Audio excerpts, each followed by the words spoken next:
Bismillahirrahmanirrahim. Assalamualaikum warahmatullahi wabarakatuh.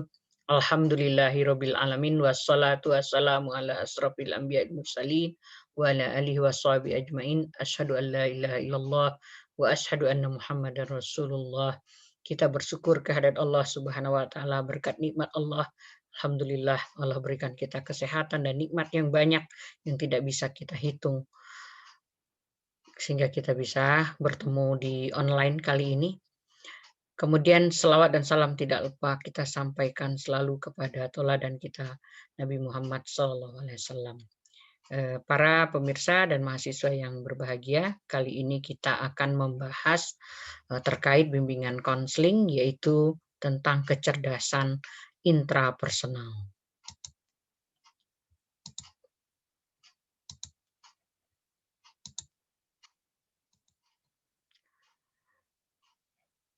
Ketika kita bicara kecerdasan intrapersonal, ini sangat erat kaitannya nanti dengan bagaimana seseorang akan memiliki mental yang sehat. Pada masa dewasa, itu bisa jadi berpangkal dari tidak terbentuknya atau tidak berkembangnya kecerdasan intrapersonal dengan baik. Nah, Mikhail Kapanak menyatakan bahwa kecerdasan intrapersonal ini akan sangat terkait dengan kecerdasan intrapersonal. Ketika orang misalnya memahami dirinya, ketika orang mengetahui bagaimana kekuatan dan kelemahan dirinya, maka orang itu akan pandai bagaimana dia menyesuaikan dirinya dengan orang lain. Kemudian juga terkait dengan pemenuhan kebutuhannya. Bagaimana dia memenuhi kebutuhannya? Apakah nanti dia menyadari kebutuhan dia yang sesungguhnya, atau dia akan lebih banyak mengejar keinginannya karena tidak memahami kebutuhan dirinya. Jadi hal ini sangat penting untuk semua usia. Nah, pada dasarnya kecerdasan intrapersonal itu tentu dibangun sejak dari kecil. Ya. Memang nanti ada kaitannya dengan kondisi emosi dan bagaimana orang mengendalikan emosi. Tetapi ini di sisi lain bukan hanya soal emosi, tetapi juga akan terkait dengan pengetahuan, bagaimana orang mengetahui dirinya. Kemudian juga nanti berbagai aspek yang terkait dengan bagaimana dia menghargai dirinya. Kapanak menjelaskan, Mikhail Kapanak, bahwa kecerdasan intrapersonal itu pada dasarnya adalah penghayatan diri sendiri tentang berbagai kekuatan dan kelemahannya yang akan menentukan bagaimana ia bertindak menghadapi tantangan dan lingkungannya. Nah, ini mulai terjadi sejak orang menyadari dirinya, termasuk anak. Anak akan bilang, aku nggak mau melakukan ini, aku nggak kuat. Atau misalnya, aku nggak bisa, atau aku bisa. Nah, pada awalnya anak tidak mampu mengukur apa yang bisa dilakukannya dan apa yang tidak bisa dilakukannya. Tetapi kemudian lingkungan memberitahu, ketika misalnya kita ingin memandirikan anak, kamu bisa kalau kamu coba. Nah, tuh tanganmu bisa berfungsi. Tuh, ternyata bagus. Gerakanmu lincah. Oh, ternyata kamu bisa melukis. Ternyata kamu bisa memasang kancing baju. Ternyata kamu bisa mandi sendiri. Jadi, anak pada dasarnya, pada awalnya tidak menyadari kekuatan-kekuatan dan kelemahan yang dimilikinya. Nah, ada kalanya nanti dia nggak sanggup. Oh iya, di sini dia merasa membutuhkan orang lain. Nah, nanti kalau kita lihat teorinya Erikson tentang perkembangan sosial, bagaimana kadang-kadang anak merasa bahwa dirinya bisa, gitu ya.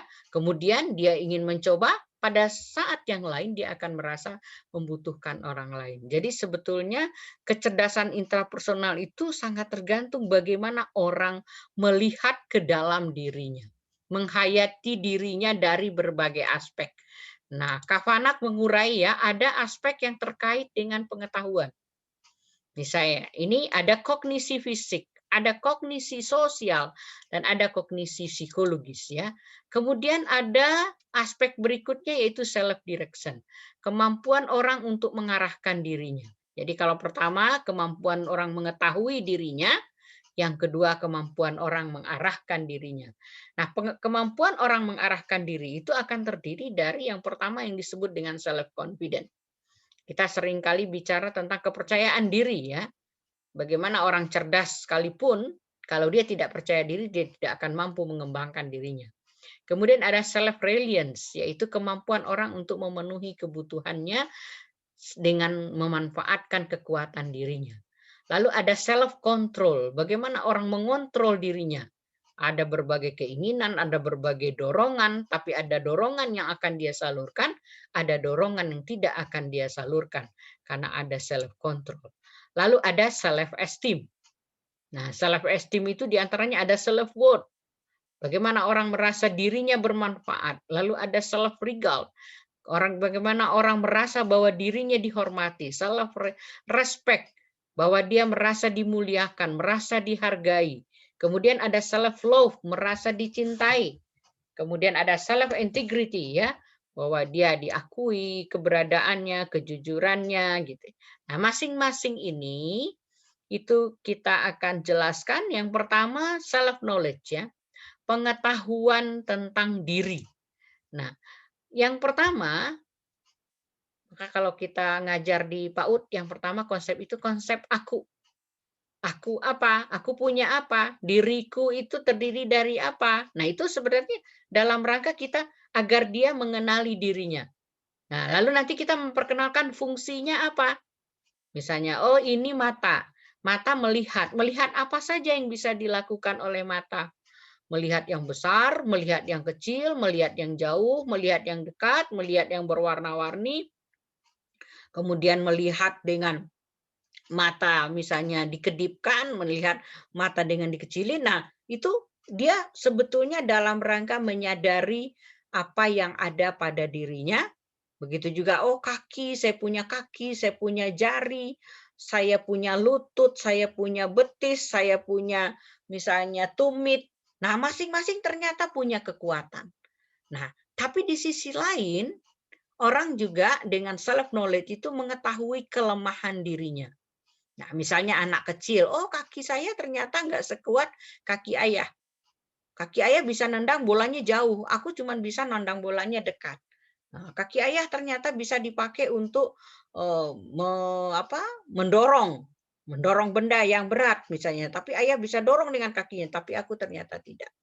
Kemudian menyadari kebutuhan fisiknya. Nah, kita sebetulnya ayo makan supaya sehat, ayo minum susu supaya sehat. Itu dalam rangka kita membangun self knowledge. Agar anak mengetahui bahwa tubuh kita ini butuh makan, tubuh kita ini butuh mandi, tubuh kita ini butuh susu, tubuh kita ini butuh buah dan seterusnya. Jadi kita memperkenalkan, membantu anak untuk mengenali dirinya secara fisik. Kemudian mengenali perasaan tentang fisik, ya. Bagaimana orang mengenali fisiknya? Wah, kadang-kadang kan orang bilang, kamu kulitnya putih, cantik sekali. Nah, itu sebetulnya sedang mengenali kulitnya. Kemudian, kamu sawo matang, manis sekali, gitu kan. Kemudian ada juga yang bilang, hidungmu mancung. Jadi ada perasaan-perasaan tentang diri. Nah, bayangkan kalau lingkungannya bilang, hei kamu yang pesek, hei kamu yang hitam, hei kamu yang jelek. Nah, itu akan tertanam, dipahami oleh anak, dirinya itu diri yang jelek, hidungnya pesek, kemudian tidak menarik, kulitnya hitam misalnya, terus yang tidak menarik dan seterusnya. Lalu kognisi fisik berkaitan dengan motif-motif fisik.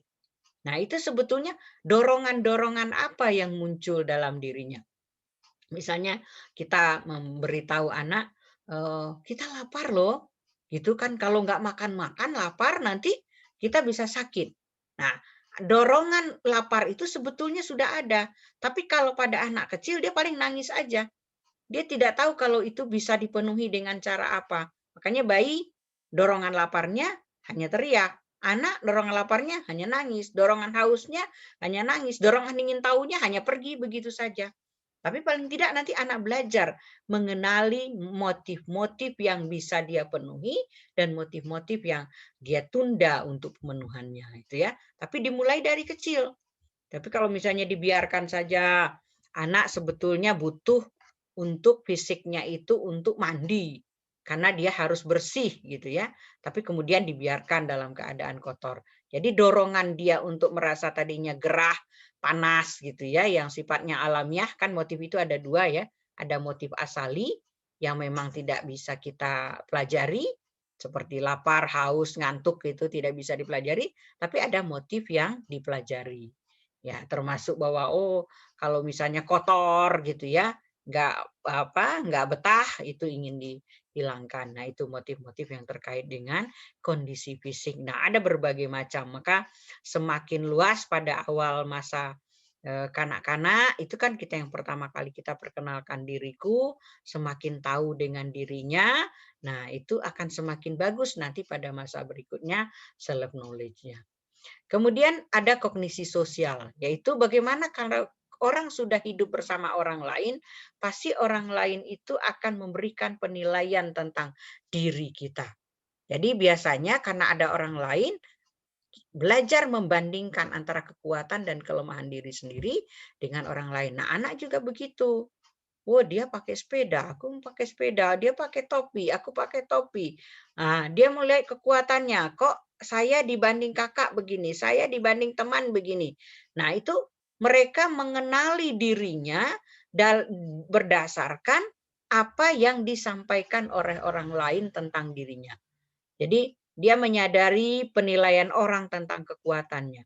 Kamu hebat karena kamu kuat, kamu pintar, kamu bersih bajunya, kamu rapi, kamu rajin, kamu bisa bawa ini, kamu ternyata apalagi ya, anak yang penyayang, kamu suka membantu. Nah, kemudian dia juga akan menyadari kelemahan-kelemahan diri serta kebutuhan-kebutuhan dirinya.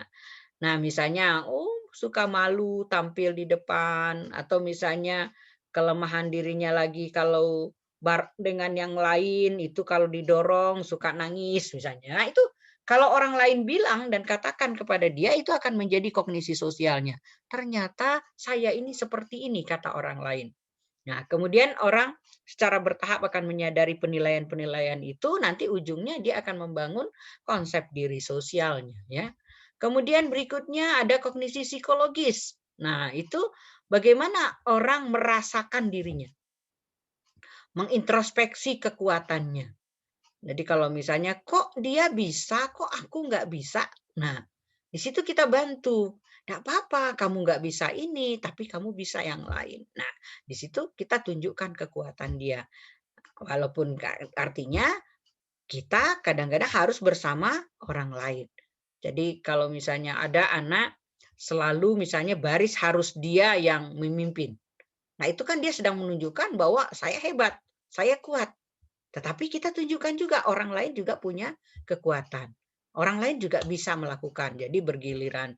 Nah, itu kognisi psikologis itu apa yang dirasakan orang, apa yang dipikirkan orang tentang kekuatan dan kelemahan diri. Dan ini dibangun tentu setelah orang bisa bersama orang lain. Ya.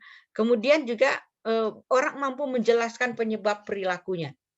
Jadi kalau yang sehat itu nanti kok kamu nggak mau misalnya naik sepeda, aku nggak boleh kalau naik sepeda panas-panas. Aku nanti suka demam. Nah, jadi dia tahu salah satu penyebab demamnya itu kalau panas-panas. Nah, itu orang berarti tahu kok menyadari kondisi dirinya. Kemudian dia bisa melakukan introspeksi tentang kebutuhan dirinya dan bisa menjelaskan perilaku itu dari kebutuhan dirinya. Nah, kebutuhan anak apa? Misalnya main, ya. Kemudian dia main terus-terusan.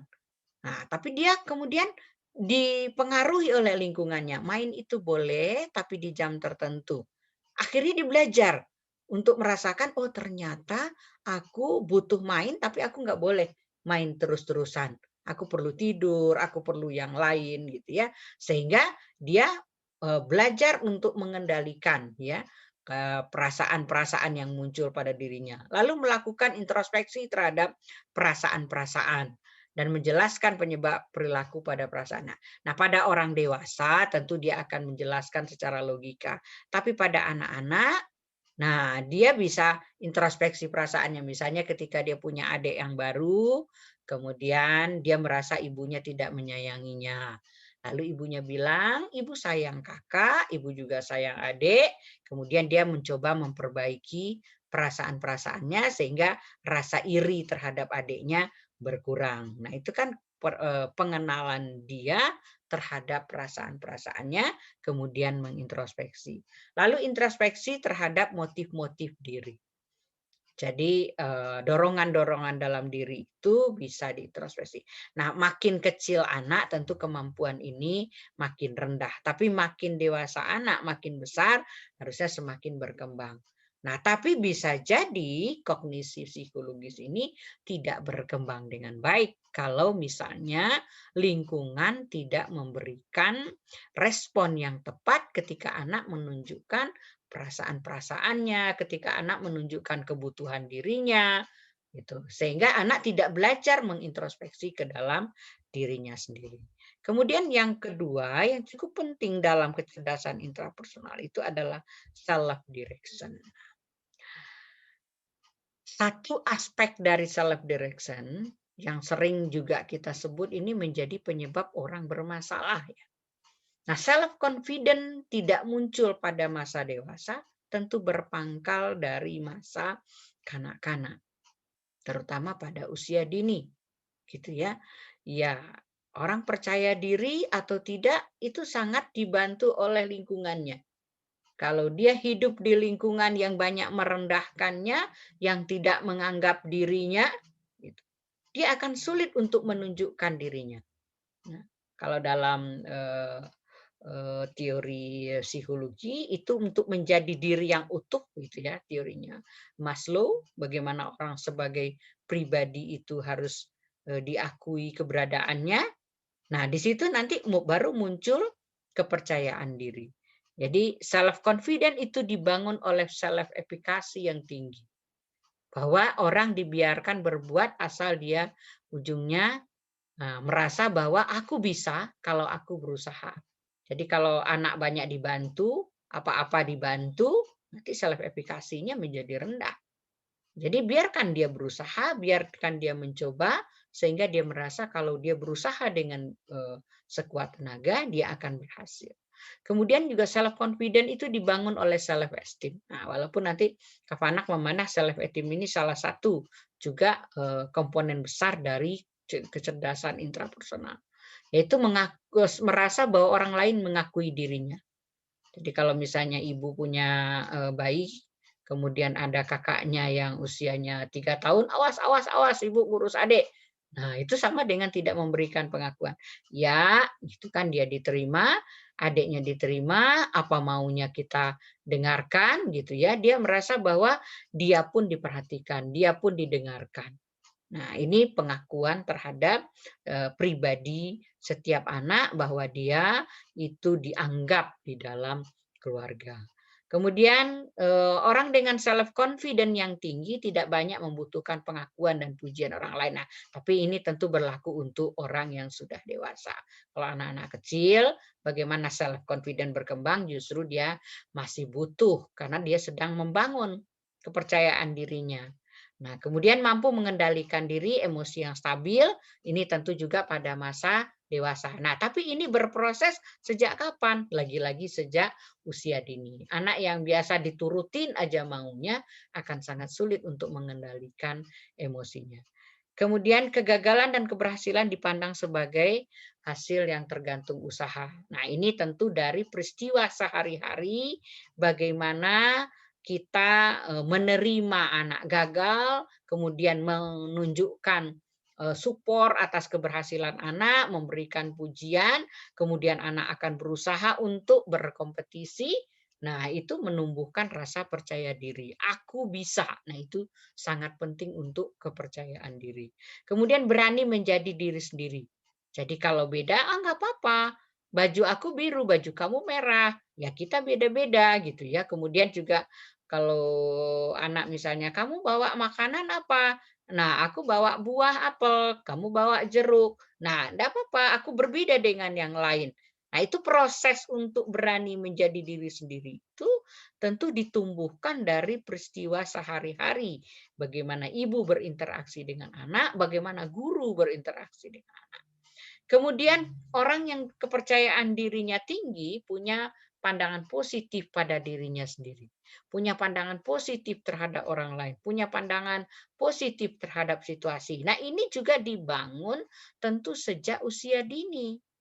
Bagaimana anak memandang dirinya secara positif? Artinya dia tidak melihat kejelekannya, dia melihat kebaikannya, dia melihat kebaikan orang lain, dia nyaman dengan berbagai situasi. Nah, kalau anak dalam keadaan takut, dalam keadaan cemas, menganggap orang lain jahat, menganggap orang lain akan menganiaya, gitu kan? Atau menganggap orang lain misalnya selalu mengganggu. Nah, itu dia punya pandangan negatif terhadap orang lain. Atau misalnya pergi ke satu tempat, aku takut, tempat ini begini. Pergi ke tempat yang lain lagi, aku nggak mau. Di situ ada apa? Nah, itu tanda-tanda anak tidak tumbuh kepercayaan dirinya. Nah, ini yang akan nanti berkembang selanjutnya.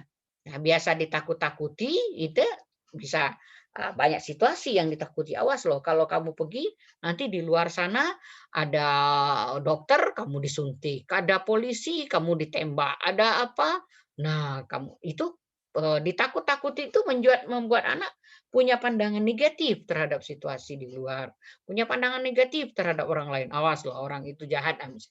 Kemudian orang yang self confidence-nya tinggi itu harapannya realistis. Nah, jadi belajar nanti anak pada usia dini itu untuk mengembangkan harapan-harapan yang realistis. Walaupun anak berimajinasi. Kalau anak berimajinasi biarkan saja. Tapi kalau misalnya dia bilang, "Oh, nanti suatu saat aku akan naik pesawat, aku membuat pesawat, aku bisa terbang, aku tinggi." Nah, itu biarkan saja. Karena pada masa anak, anak berimajinasi. Tapi kalau misalnya, "Aku mau makan ini sebanyak-banyaknya." Nah, itu mulai diberitahu. Kita makan perutnya kecil, kemudian, lidah kita terbatas, tenggorokan kita terbatas, kita nggak boleh makan sebanyak-banyak. Kita makan sesuai kebutuhan, nggak boleh berlebihan. Nah, itu harapan-harapan yang realistis. Misalnya, "Oh, aku nanti mau punya uang." Nah, kemudian, "Bagus, kamu punya uang. Nah, sekarang uangnya anak kecil segini." Nah, itu belajar anak untuk memiliki harapan-harapan yang realistis. Kemudian tidak bersifat konformis demi diterima oleh orang lain. Nah, ini nanti pada masa dewasa ada anak yang gampang menjadi korban bullying. Kenapa? Karena takut kehilangan temannya. Nah, jadi sudah mendapatkan tekanan. Jadi kalau orang yang percaya diri, dia nggak apa-apa. Aku nggak mau teman dengan kamu kalau kamu begini.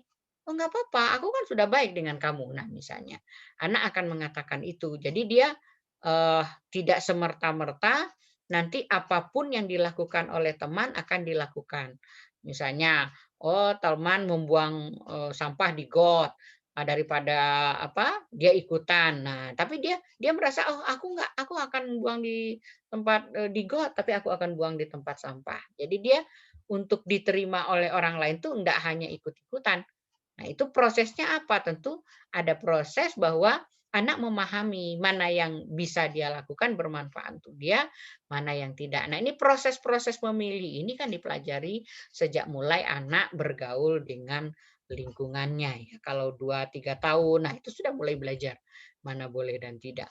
Kemudian dalam self direction juga ada yang namanya self reliance. Nah, inilah yang pelajaran yang paling banyak di TK ya, yaitu bagaimana membangun kemandirian. Bagaimana anak belajar memenuhi kebutuhannya sendiri. Bagaimana anak percaya dengan pikirannya sendiri. Bagaimana anak percaya bahwa setiap orang itu beda-beda, unik ya. Kemudian bagaimana siap untuk menjalankan tugas dan kewajiban. Nah, biasanya orang dengan self reliance yang tinggi, yaitu ingin berusaha memenuhi kebutuhan dia sendiri itu tidak mengalami masalah sosial karena dia tidak banyak mengandalkan orang lain. Kemudian tidak dendam dan tidak benci pada orang lain. Nah, kadang-kadang tanpa sadar orang tua itu mengajarkan juga benci pada orang lain. Awas loh gitu kan. Nah, ini orangnya nggak baik, maka kamu harus menjauh dari dia atau benci. Memang anak anak diajarkan juga ya, mana orang yang baik, mana orang yang buruk, tetapi dia tidak boleh dendam kalau misalnya sesuatu temannya melakukan kesalahan, kemudian bagaimana dia memberi maaf. Itu kan, ujungnya dia akan terbuka untuk melihat orang lain dari berbagai sisi dan dia akan belajar untuk memaafkan. Maka di PAUD itu seringkali Bu guru kalau ada yang berantem atau apa, "Maafin ya," gitu kan, "beri maaf ya." Nah itu supaya apa? Supaya anak terbiasa, tidak benci kalau misalnya tiba-tiba temannya yang pengen mainannya ngambil gitu ya, lalu dia marah, kemudian dia benci, dia nggak mau lagi berteman, dia misalnya. Nah, tapi anak-anak pada dasarnya belum punya dendam. Anak-anak itu paling mudah memaafkan. Nah, tapi kadang-kadang situasi pendidikan itu bisa saja mengajarkan anaknya itu hal-hal yang membuat anak malah menumbuhkan kebencian. Misalnya cerita-cerita yang dibangun oleh orang tua. Ada orang tua nggak suka dengan orang tua yang lain, dibuat cerita yang menjelekkan, sehingga anaknya juga membenci anaknya. Nah, itu juga terjadi, ya. Nah, ini sebetulnya orang tua tidak sedang membangun self reliance yang bagus kalau melakukan hal-hal itu. Kemudian self control. Nah, ini yang cukup penting ya. Nah, bagaimana kita melatih sejak kecil tidak terburu-buru kalau mau melakukan sesuatu. Karena orang yang self controlnya bagus tidak terburu-buru mengambil keputusan. Kemudian dia akan bisa memenuhi kebutuhannya untuk menjadi lebih baik. Jadi kalau hari ini gitu ya, sudah bisa melakukan ini, maka dia puas misalnya bisa mandi. Nah, lalu bisa lagi misalnya pakai baju, lalu, bisa lagi menyiapkan buku-bukunya, bisa mengambil piring, bisa makan, bisa menggunakan sendok. Nah, besok menjadi lebih baik, menjadi lebih baik, nah itu akan sebetulnya menumbuhkan self control. Kemudian mengutamakan kepuasan jangka panjang dibanding dengan jangka pendek. Nah, ini juga bagaimana dilatih sejak masa kecil ya. Dalam satu eksperimen ternyata anak-anak dimasukkan ke dalam satu ruangan, kemudian di situ ada berbagai makanan, ada coklat, ada es krim, kemudian ada kue ya, kue coklat, ada kue keju gitu. Nah, kemudian anak-anak diminta, "Anak-anak coba duduk dulu di ruangan ini yang manis, nanti kalau sampai Bu Guru datang Anda belum mengambil kuenya, Bu Guru akan berikan lebih." Nah, nanti anak akan belajar. Sudah pengen banget makan es krim, sudah pengen banget makan coklat, tapi Bu Guru belum datang. Nah, nanti akan ada anak nggak tahan langsung nyoba, langsung ngambil sedikit-sedikit. Nah, nanti kita yang bisa nahan diberi lebih 2. Nah, sehingga dia merasa apa? Oh, ternyata aku kalau tadi cuma dapat sedikit karena ngambil duluan, yang nunggu ternyata lebih banyak. Nah, itu salah satu cara bagaimana kita mengembangkan self control. Jadi anak menahan dulu. Nah, karena nanti pada dasarnya pada masa dewasa, orang yang bahagia itu sebetulnya orang yang self control-nya bagus. Coba orang makan nggak ada kontrol, orang tidur nggak ada kontrol, orang marah nggak ada kontrol, orang bekerja nggak ada kontrol, kerja terus. Itu orang-orang yang akan mengalami kesulitan dalam hidup. Jadi semua itu pasti ada perlunya orang memiliki self control. Maka dengan self control itu dia akan lebih mampu untuk mengukur dirinya, memenuhi kebutuhannya yang secara realistis. Sehingga orang tidak mengalami masalah sampai stres dengan keadaan karena dia terlalu banyak kadang-kadang keinginan tapi tidak mampu dilakukan. Nah, itu penyebabnya adalah rendahnya self control. Kemudian orang dengan self control yang tinggi tentu disiplinnya tinggi, dia lebih mudah diatur, kemudian cenderung untuk mengatur diri sendiri daripada suka mengatur orang lain. Itu orang dengan self control yang tinggi ya. Kemudian self esteem seperti yang dikatakan tadi terkait dengan self worth, manfaat diri, yakin bahwa dirinya bermanfaat, tidak mudah putus asa, puas, senang, tegas, dan tidak mudah berubah-ubah. Nah, ini juga tentu bibitnya kita tanam dari awal. Jadi anak kalau misalnya ikut-ikutan ke dapur, ibunya tidak bilang, awas, awas, jangan di sini. Nah, itu ada perasaan, aku tidak bisa melakukan apa. Tapi kalau misalnya ibunya ke dapur, anaknya ikut di dapur, ibunya pegang pisau, anaknya dikasih pisau, tapi pisaunya pisau plastik, ibunya pegang sayur, anaknya dikasih juga sisa-sisa sayuran, kemudian dia mencoba memotong-motong dengan ininya. Jadi ada perasaan bahwa diri itu bermanfaat. Kemudian misalnya ibu lagi nyapu, anak pegang sapu, enggak apa-apa dia ikutan gitu ya. Kenapa? Karena dia akan merasa bahwa dia melakukan sesuatu yang bermanfaat. Kemudian dia akan senang daripada misalnya kamu duduk sana, jangan mengganggu, ibu lagi repot. Nah, itu akan mengurangi ya bagaimana munculnya self worth. Kemudian self regard. Jadi kalau anak didengarkan, kalau lagi bicara, itu kita sedang membangun self esteem, merasa dihormati. Jadi jangan, ayah lagi bicara, diam kamu, gitu kan. Nah, jadi dia biasanya ikut-ikutan. Dari 3 tahun itu sudah nggak mau kalau orang lain saja yang ngomong, dia nggak ngomong gitu ya. Begitu dia bisa bicara, dia ingin dengarkan. Jangankan itu ya, bayi-bayi saja itu kalau misalnya dia menangis dibiarkan saja, nah itu sebetulnya anak merasa tidak diperhatikan ujungnya nanti. Nah, tapi apalagi kalau dia sudah 3 tahun, 4 tahun, 5 tahun gitu ya. Nah, itu kita tidak menghormati apa yang dikatakan anak, sama dengan tidak menghargai anak, nah ujungnya self esteem-nya bisa rendah. Kemudian self respect, kemuliaan diri, merasa dimuliakan, merasa diri baik, kemudian tidak narsisme ya kalau udah dewasanya, tidak narsisme itu, kemudian tidak terlalu mencintai diri dan tidak terlalu membenci diri. Jadi kalau ada kadang-kadang anak kecil kalau apa, kesel gitu ya, mukul-mukul dirinya sendiri. Nah, itu sebetulnya kehilangan respect terhadap dirinya. Ada yang ya ninju-ninju, kadang-kadang bentur-benturkan tubuh. Nah, itu kan satu gejala bahwa anak tidak puas dengan dirinya dan merasa tidak dihargai, tidak dimuliakan. Kemudian self love. Self love ini ya merasa dicintai, merasa disayangi, merasa disukai. Kemudian dia juga belajar untuk mencintai dengan tulus. Kemudian memiliki teman. Nah, itu bagi anak cukup penting ya, pada masa akan berpengaruh kepada perkembangan-perkembangan berikutnya. Kemudian self integrity ya, memilih teman berdasarkan kriteria nilai. Dia misalnya, "Oh ini anak rajin, aku suka. Dia sholat, aku suka," gitu ya. Kemudian merasa diperlakukan dengan jujur. Makanya jangan pernah berbohong pada anak, supaya anak juga jujur. Kemudian bersikap jujur, kalau ada janji, tepati janjinya. Kemudian kalau anak melakukan kesalahan, berikan maaf, jangan dihina, jangan dicaci, gitu, jangan direndahkan. Nah, inilah bibit-bibit yang akan menumbuhkan self esteem, yaitu harga diri. Nah, harga diri ini juga menyumbang kepada kepercayaan diri ya, dalam arti self direction. Nah, aspek-aspek kecerdasan intrapersonal ini sangat penting kita perhatikan sejak usia dini. Nah, perlu dipikirkan apa yang akan kita lakukan misalnya untuk membuat anak merasa bermanfaat. Apa yang harus kita lakukan untuk membuat anak merasa dihormati.